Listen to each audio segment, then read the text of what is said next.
Hello friends, आप सभी का स्वागत है आपके अपने YouTube channel study with Sujeet में। तो दोस्तों, आज हम क्लास 10th के संस्कृत के संपूर्ण ऑब्जेक्टिव क्वेश्चंस का आंसर की जानने वाले हैं। तो आप बस सीधा से अंत तक जो बने रहिएगा और लास्ट में जरूर कमेंट कीजिएगा कि आपका कितना सही हुआ। तो चलिए हम लोग बारी बारी से देखते हैं प्रश्न को। और यहाँ पे फर्स्ट न प्रश्न की अलसा नाम कथा समस्त पद क्या होगा कि अलसा नाम कथा का समस्त पद क्या होगा। तो अलस कथा हो जाएगा। ऑप्शन और जो बी है वो राइट आंसर हो जाएगा। भले आपका कोई भी सेट क्यों ना हो, लेकिन जो क्वेश्चन पूछा गया है ये सभी सेम टू सेम क्वेश्चन सभी सेट में है। तो आप आंसर मिलाते चलिएगा दोस्तों। और तन्य मध्य पद में कौन सी संधि है, तो स्वर संधि हो जाएगा। ऑप्शन नंबर जो यहाँ पे जो ए है वो राइट आंसर हो जाएगा। आंसर मिलाते चलिएगा दोस्तों। और मुनिरयम में किन वर्णों का संधि हुई है, तो विसर्ग और अ। ऑप्शन जो यहाँ पे जो डी है वो राइट आंसर हो जाएगा। लास्ट में जो कमेंट कीजिएगा कि आपका कितना सही हुआ। और पित्रादेशः का सही संधि विच्छेद क्या होगा, पितृजोर आदेश हो जाएगा। ऑप्शन जो यहाँ पे जो डी है वो राइट आंसर हो जाएगा। और यहाँ पे निहजोरोग की संधि का निहजोर रोग की संधि क्या होगी, तो यह निरोग हो जाएगी। ऑप्शन यहाँ पे जो बी है वो राइट आंसर हो जाएगा। और नरेशा की संधि का उदाहरण है, तो ये स्वर संधि का उदाहरण हो जाएगा। और यहाँ पे देखेंगे कि किस समास का प्रथम पद नकारात्मक होता है, तो नया समास का हो जाएगा। और यहाँ पे देखेंगे कि वही अव्यय के योग से कौन सी विभक्ति बनी, षष्ठी और सप्तमी। और वनली अगर षष्ठी दिया रहा था ऑप्शन में, तो षष्ठी इसका राइट आंसर हो जाएगा। लेकिन यहाँ पे सप्तमी में भी होता है, तो ऑप्शन यहाँ पे जो डी है वो राइट आंसर हो जाएगा। और भित्रार्था नाम भय हेतु सूत्र का उदाहरण कौन सा है, तो रामः शिक्षकात् पठति, यानी कि राम शिक्षक से पढ़ता है। ऑप्शन जो बी है वो राइट आंसर हो जाएगा। बी उपसर्ग किस में है, तो बी विवाह में हो जाएगा। और जब अलसाला में आग लगी तब कौन भाग गया, तो धूर्त लोग भाग गए थे। ऑप्शन सी है और राइट आंसर हो जाएगा। आलसी तो उसमें रह गए थे। और ये आंसर मिलाते जब मात्र 15 से 20 मिनट में ये सभी क्वेश्चंस को हम करा देंगे। तो आप सीधा से अंत तक जो बने रहेगा। ये जो चैनल है इसे जरूर सब्सक्राइब कर लीजिएगा दोस्तों। ये 12th के लिए ये चैनल ओनली फॉर बनाया गया था, लेकिन आपको आंसर की बता दिया जा रहा है। तो ये 12th, अभी तो आप 11th में जाएंगे, उसके बाद 12th में जाएंगे। तो 12th के लिए आप जरूर सब्सक्राइब करके रखें। बहुत ही महत्वपूर्ण ये चैनल है 12th के लिए। और सिख संप्रदाय के 10वें गुरु कौन थे, तो गुरु गोविंद सिंह है। ऑप्शन जो ए है वो राइट आंसर हो जाएगा। और हम सबों में भारतवर्ष के प्रति क्या होनी चाहिए, तो देशभक्ति होनी चाहिए। ऑप्शन और डी। और किशोरी में कौन सा स्त्री प्रत्यय है, तो इंगी प्रत्यय हो जाएगा। और यहाँ पे देखें ज्ञान जोर मतुप कौन सा पद बने, तो ज्ञानवान हो जाएगा। और यहाँ पे देखेंगे कि सानच प्रत्यय का उदाहरण कौन सा पद है, तो गतवान हो जाएगा। Option number B. और नमन में कौन सा प्रत्यय है, तो ल्यूट प्रत्यय हो जाएगा। ऑप्शन नंबर सी दोस्तों। और ठक प्रत्यय से कौन सा शब्द बनेगा, तो धार्मिका हो जाएगा। Option number D. और भवेत किस लकार का रूप है, तो भवेत विधिलिंग लकार का रूप हो जाएगा। ऑप्शन नंबर सी दोस्तों। और यहाँ पे देख रहे हैं कि वाची में कौन सी विभक्ति है, तो वाची में यह हो जाएगा चतुर्थी विभक्ति। ठीक, ऑप्शन जो सी है वो सही आंसर हो जाएगा। अंत्येष्टि संस्कार कब बनाए जाते हैं, तो ये मरणोपरांत होता है अंत्येष्टि संस्कार। ऑप्शन जो ये हो राइट आंसर हो जाएगा। आंसर वाली मिलाते चलेगा दोस्तों। और चैनल पर नए जो जरूर सब्सक्राइब कर लीजिएगा।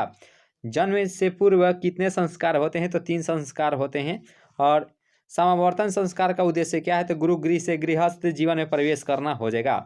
और देख रहे हैं यहाँ पे प्रश्न को कि किस संस्कार के साथ लोग वास्तविक गृहस्थ जीवन में प्रवेश करते हैं, तो विवाह के बाद।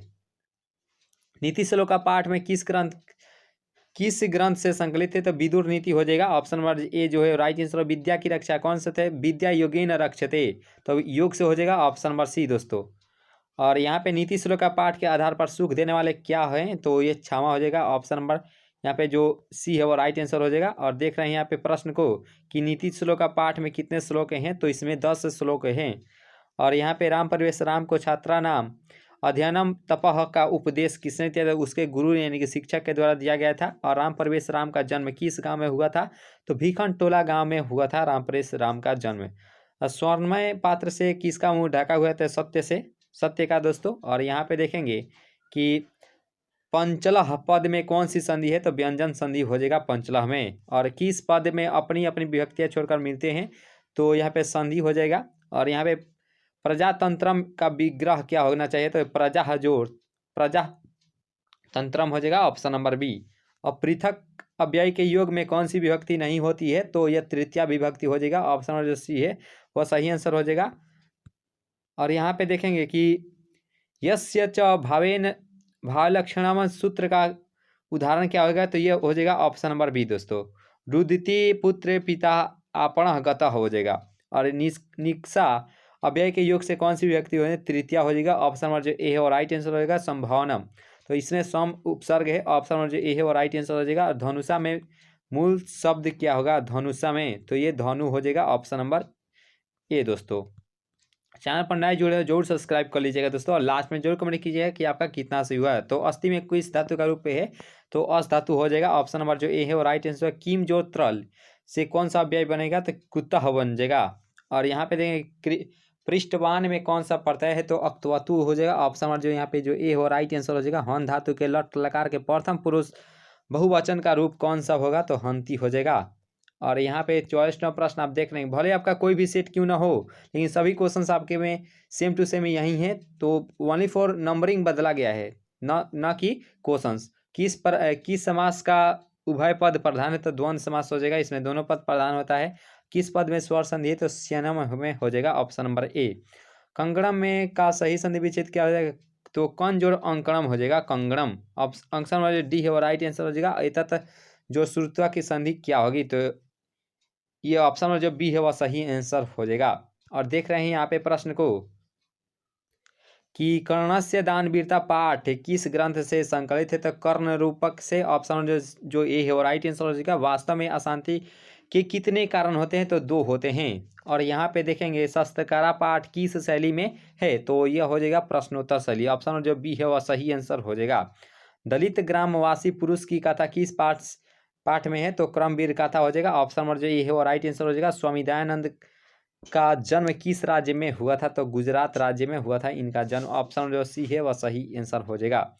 और देख रहे हैं यहाँ पे कि स्वामी दयानंद के बचपन का नाम क्या था, तो मूल शंकर था दोस्तों। और यहाँ पे रात्रि जागरण छोड़कर मूल शंकर कहाँ चले गए, तो मूल शंकर रात्रि जागरण छोड़कर ये घर अपने चले गए थे, क्योंकि मंदिर पर से विश्वास ही उठ गया था, तो रात्रि जागरण छोड़कर अपने घर चले गए दोस्तों। ऑप्शन जो ये हो राइट आंसर हो जाएगा। और स्वामी दयानंद घर छोड़कर घूमते हुए कहाँ पहुँचे गए, तो मथुरा में पहुँच गए थे। और DAB की स्थापना कब हुई, तो 1983 ईस्वी में। और यहाँ पे देखेंगे कि मंदाकिनी का अर्थ क्या होता है, तो गंगा नदी का प्रवाची शब्द होता है मंदाकिनी। और मंदाकिनी वर्णम पाठ में कहाँ की गंगा का वर्णन है, तो चित्रकूट की हो जाएगा, ऑप्शन जो बी है वो राइट आंसर हो जाएगा। मंदाकिनी वर्णम पाठ के कवि कौन है, तो वाल्मीकि हो जाएगा, ऑप्शन नंबर ए। और राम ने विशालाक्षी किसको संबोधित किया है, तो विशालाक्षी से सीता को संबोधित किया है, संबोधित हे शोभने या हे विशालाक्षी, ये सभी सीता के लिए कहे गए हैं। और जनक की सभा में कौन थे, तो जनक की सभा में गार्गी व कण्वी रहते थे, तो ऑप्शन नंबर जो बी है और राइट आंसर हो जाएगा। मधुरा विजयम किनकी रचना है, तो गंगा देवी हो जाएगा, ऑप्शन नंबर ए। और देख रहे हैं कि विशाल संस्कृत साहित्य किसके द्वारा संवर्धित है, तो कवियों और शास्त्रकारों से, ऑप्शन जो सी है वह सही आंसर हो जाएगा।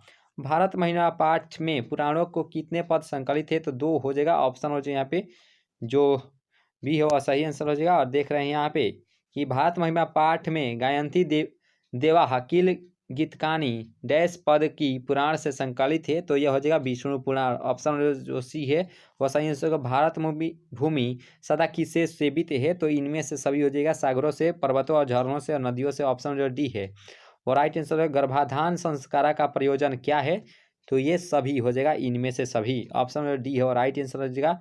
नदा समुद्रे अस्तम गच्छन्ति रेखांकित पद का प्रश्न निर्माण में कौन सा पद है, तो का हो जाएगा, ऑप्शन नंबर जो बी है वह सही आंसर हो जाएगा।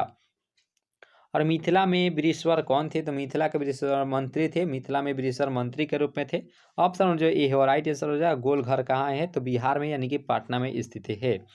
और भवत शब्द के षष्ठी बहुवचन का क्या रूप होता है, तो भवती हो जाएगा, ऑप्शन जो बी है वह सही आंसर हो जाएगा। तिष्ठती में धातु क्या होता है, तो इसमें तिष्ठ धातु हो जाएगा, ऑप्शन नंबर जो बी है वह सही आंसर हो जाएगा। लास्ट में जरूर कमेंट कीजिएगा कि आपका कितना सी हुआ दोस्तों। और चैनल पर नए जुड़े जरूर सब्सक्राइब कर लीजिएगा। तुमुन प्रत्यय से बना अव्यय कौन सा होता है, तो ये हंतुम हो जाएगा। और यहाँ पे राघवा में कौन सा तद्धित प्रत्यय है तो अण प्रत्यय इसमें हो जाएगा राघवा में। निपुणा में कौन सा स्त्री प्रत्यय है तो इसमें टाप प्रत्यय हो जाएगा। और देख रहे हैं कि व्याघ्रपति गाथा किस ग्रंथ से संकलित है तो हितोपदेश से संकलित है। ऑप्शन और जो यहाँ पे जो ए है वो राइट आंसर हो जाएगा। और देख रहे हैं यहाँ पे प्रश्न को कि बाघ के हाथ में क्या था तो बाघ के हाथ में कुश था। तो ऑप्शन और जो यहाँ पे जो सी है वो राइट आंसर हो जाएगा। और यहाँ पे व्याघ्रपति गाथा में कुत्र तो कंकणम किसका कथन है तो यह बाघ का कथन था। ऑप्शन जो ये है वो राइट आंसर है। किसके बिना ज्ञान भार है तो क्रिया के बिना ज्ञान भार है। साधु का स्त्रीलिंग रूप क्या होता है तो साधु का साध्वी हो जाएगा। ऑप्शन जो बी है वो सही आंसर हो जाएगा। और यहाँ पे तस्मीन पद का मूल रूप क्या होता है तो एतत् हो जाएगा, एतत् हो जाएगा। और निवेदना में कौन सा उपसर्ग है तो निस उपसर्ग है। ऑप्शन जो यहाँ पे जो ए है वो राइट आंसर हो जाएगा। और यहाँ पे किस पद में परि उपसर्ग है तो परिणामन, यानी कि ऑप्शन और जो यहाँ पे जो ए है वो राइट आंसर हो जाएगा। किस वाक्य में सप्तमधिकरणे च सूत्र से सप्तमी विभक्ति हुई है तो ऑप्शन और जो यहाँ पे नदीसु गंगा श्रेष्ठा अस्ति हो जाएगा। ऑप्शन नंबर जो ए है वो राइट आंसर हो जाएगा। और यहाँ पे देखेंगे कि अनंतरम अव्यय के योग में कौन सी विभक्ति होती है तो चतुर्थी हो जाएगा। ऑप्शन नंबर सी है वो राइट आंसर हो जाएगा। पक्षी वृक्षम उपसति तो यह अभिनिह यह हो जाएगा। ऑप्शन और जो यहाँ पे जो बी है वो राइट आंसर हो जाएगा। और यहाँ पे उक्त कर्म में कौन सी विभक्ति होती है तो यह हो जाएगा प्रथमा। नीलकंठ में कौन सा समास है तो क्रमधारय हो जाएगा। ऑप्शन और जो ये हो राइट आंसर हो जाएगा। और देखेंगे किस पद में द्विगु समास है तो द्विगु समास के लिए संख्यावाचक होता जाए ये सप्तपदी हो जाएगा। इसमें 7 का बोध हो रहा है तो ऑप्शन जो डी है वो राइट आंसर हो जाएगा। और यहाँ पे देखेंगे 19 प्रश्न के बारे में कि किस से समास का उत्तर पद प्रधान होता है तो यह हो जाएगा अव्ययी भाव। लास्ट में जरूर कमेंट कीजिएगा कि आपका कितना हुआ दोस्तों। और चैनल पर नए जुड़े जरूर सब्सक्राइब कर लीजिएगा। और मथ जोर अक्तवा में कौन सा अव्यय है तो मंथनम हो जाएगा। और यहाँ पे देखेंगे सर्वदा में कौन सा तद्धित प्रत्यय है तो इसमें दा प्रत्यय हो जाएगा। Option number C. और देख रहे हैं यहाँ पे कि रजका का स्त्रीलिंग रूप क्या होता है तो रजका हो जाएगा। और यहाँ पे अणु अणियान महतो महियान तो ऑप्शन जो यहाँ पे जो ए है वो राइट आंसर हो जाएगा। मंगलम पाठ में कितने मंत्र संकलित है तो इसमें 5 मंत्र संकलित है दोस्तों। पटना में हमेशा युद्ध आग और बाढ़ का भय रहेगा कि इसने कहा तो भगवान बुद्ध के द्वारा यह कथन कहा गया था। और देख रहे हैं यहाँ पे 97 प्रश्न को कि काव्य मीमांसा के कवि कौन है तो राजशेखर हैं। और यहाँ पे अलस कथा पाठ किस ग्रंथ से संकलित है तो यह पुरुष परीक्षा से संकलित है। ऑप्शन नंबर जो सी है वो राइट आंसर हो जाएगा। अलस कथा कैसी कथा है तो व्यंग्यात्मक कथा है। ऑप्शन जो डी है वो राइट आंसर हो जाएगा। और अच्युत राय कहाँ के राजा थे तो विजयनगर के राजा थे। तो दोस्तों इस प्रकार से हम लोग 100 में 100 ऑब्जेक्टिव क्वेश्चंस को देख लिए हैं। लास्ट में जरूर कमेंट कीजिए कि आपका कितना सही हुआ दोस्तों। तो अगर चैनल पर नए जुड़े हैं जरूर सब्सक्राइब कर लीजिएगा। मिलेंगे नेक्स्ट क्लास में। अभी के लिए इतना ही दोस्तों, थैंक यू।